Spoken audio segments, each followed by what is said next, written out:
Maayong adlaw dakbayan sa Bayuan, maayong adlaw ning probinsya sa Negros Oriental. Ania na ang mga nagunang balita, lupok dakbayan sa Bayuan. Gatusan ka mga Bayuanon ang nakabenepisyo sa libreng eksaminasyon sa mata ug operasyon sa katarata ug pterygium. Sa detalye atong sayran kay Ninyo Untal.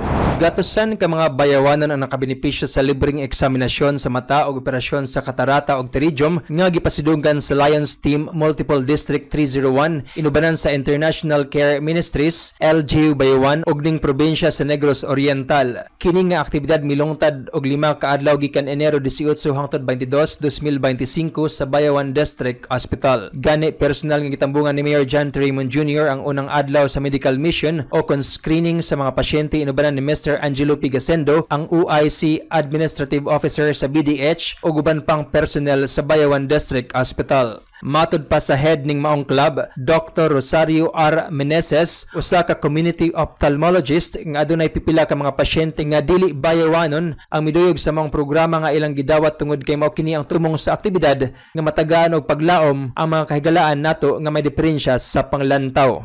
So, kung makikita mo yung siguro heaven sent na magsama-sama, magkaroon ng collaboration, magkaroon ng koordinasyon. So, makikita mo yung the hands of God working for this project.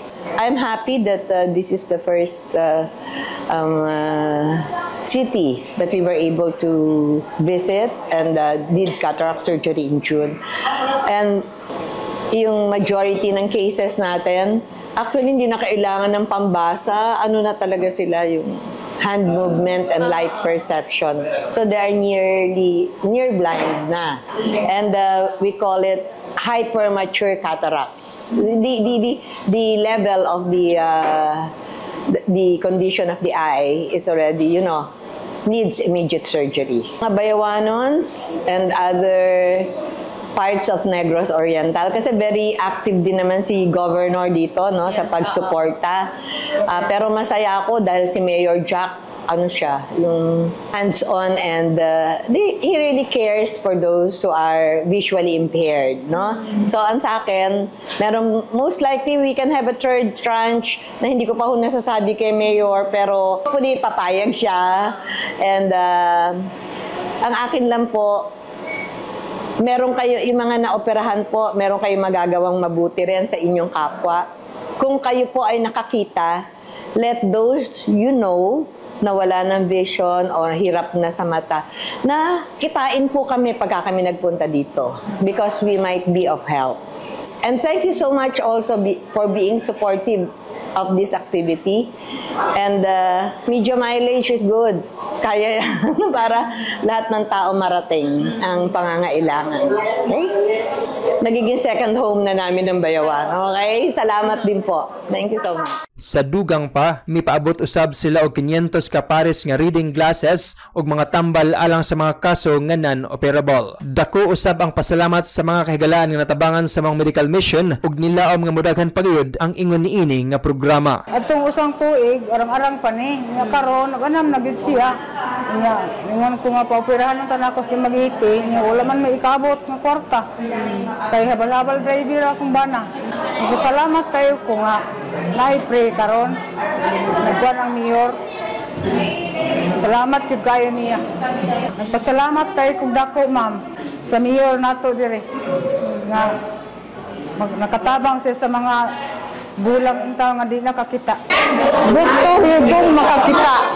Pero salamat yun sa Lord nga gidungog niyang akong pangaliya sa iya ha.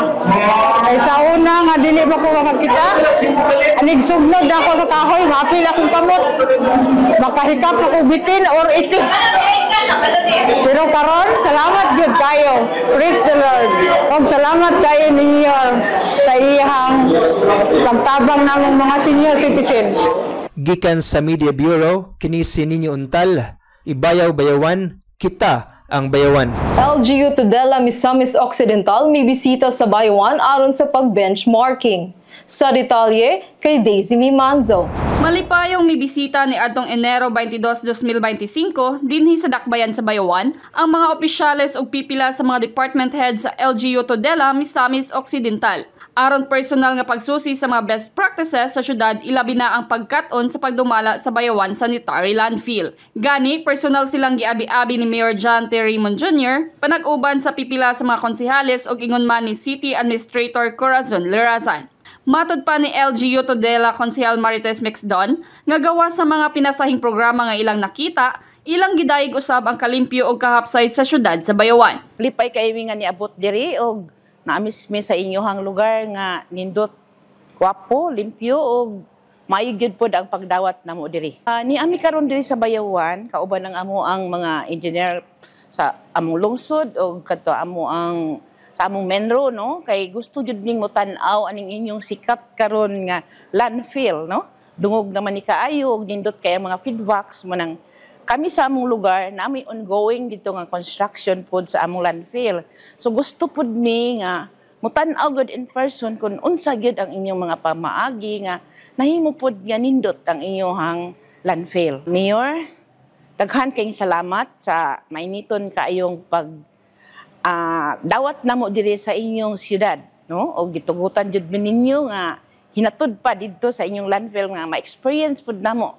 Makita namo kung unsa kanindot o unsa pod ang ubang mga pamaagi technical o sa uban pang mga pamaagi sa pagtukod unya sa among landfill pohon. Hoping nga kami awat pod ba na pod jud dako kayo nga maka-learn pod ning mga lessons nga dahil amo pod didtong mabutang o ma-input sa amo unyang landfill nga pagahimuon jud na matarong pod ni. Thank you. Kauban ni Konsehal Marites Mixdon ang mga department heads ug makawani sa LGU Tudela, Engineering Office ug Municipal Environment and Natural Resources Office. Gikan sa Media Bureau, kini si Daisy Manso. Ibayaw Bayawan, kita ang Bayawan. 1,500 nga mga mag-uumaning dakbayan nga rehistrado sa RSBSA nakadawat og mga libreng fertilizers o mga hybrid rice seeds. Sinako nga mga fertilizer o kinilo nga mga hybrid seeds ang gipangapod-apod ngadto sa mga mag-uumaning dakbayan sa Bayawan niadtong Enero 22 hangtod 24, 2025 sa Cagri Compound, Barangay Villarreal, Bayawan City. Giekspektar nga 1,500 ka mga registered farmers sa RSBSA o con registry system for basic sectors in agriculture ang ilang mahatagan og 15 hangtod 18 ka kilos nga hybrid seeds ug 2 sacks of fertilizer per hectare sulod sa tulo ka adlaw nga aktibidad. Gani giawhag sa City Agriculture Office sa Bayawan nga mopa-register ang mga mag-uuma sa RSBSA aron po pwede sila nga mahimong benepisyaryo sa mga programa ug serbisyo nga may kalimbigitan sa agrikultura. Mamahimo lang nga duulo nila ang ilang mga technician sa tagsa-tagsa ka mga barangay. Sa dugang balita, usa ka standard nga OB pagsasarili ECCD Center formal nga gi-turn over. Kung unsa kini atong duwaton kay Judan Empeño.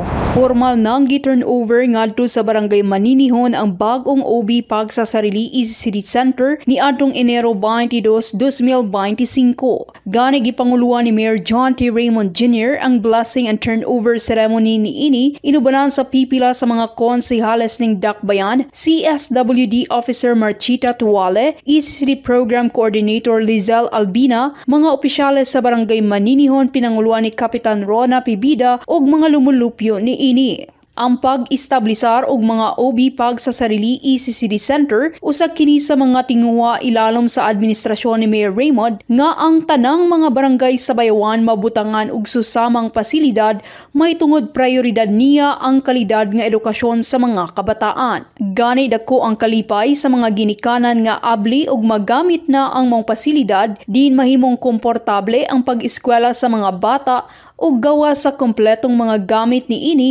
Air condition usab ang tanang OB pagsasarili ECCD Center sa Bayawan. Giekspektar nga aduna pay laing OB pagsasarili ECCD Center nga i-turnover karong bulana sa Barangay Tabuan. Kini si Judan Empeño, Ibayaw Bayawan, kita ang Bayawan. Formal nang gilunsad ang Sivira 2025 sa Dakbayan sa Bayawan. Gikan sa Nurses Stadium atong dawaton pagbalik si Judan Empeño.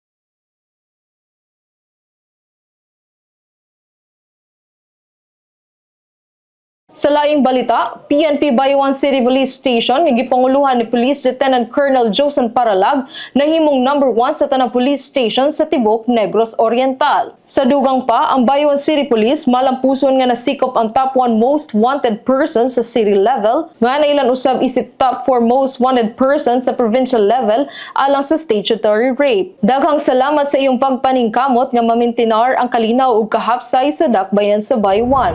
Usa sa highlights karong Pebrero mao ang fiesta sa Bayawan. Kani karong umalabot nga Pebrero 1 ipahigayon ang opening salvo sa Tao-Tao Festival ug ang presentation night sa Miss Bayawan 2025. Ug mao kini ang pinaka-preskong balita sa dakbayan sa Bayawan. Mamahimong i-like, share and follow ang atong Ibayaw Bayan Facebook page aron ma-update kamo sa kalambuan sa dakbayan sa Bayawan. Makita usab ninyo sa Phil Products Cable TV Channel 6 matag Lunes, Miyerkules ug Biyernes sa alas 11 sa buntag ug alas 8 sa gabi matag Sabado ug Domingo. Sa ngalan sa Media Bureau, kini si John May Bagaan, Ibayaw Bayawan, kita ang Bayawan.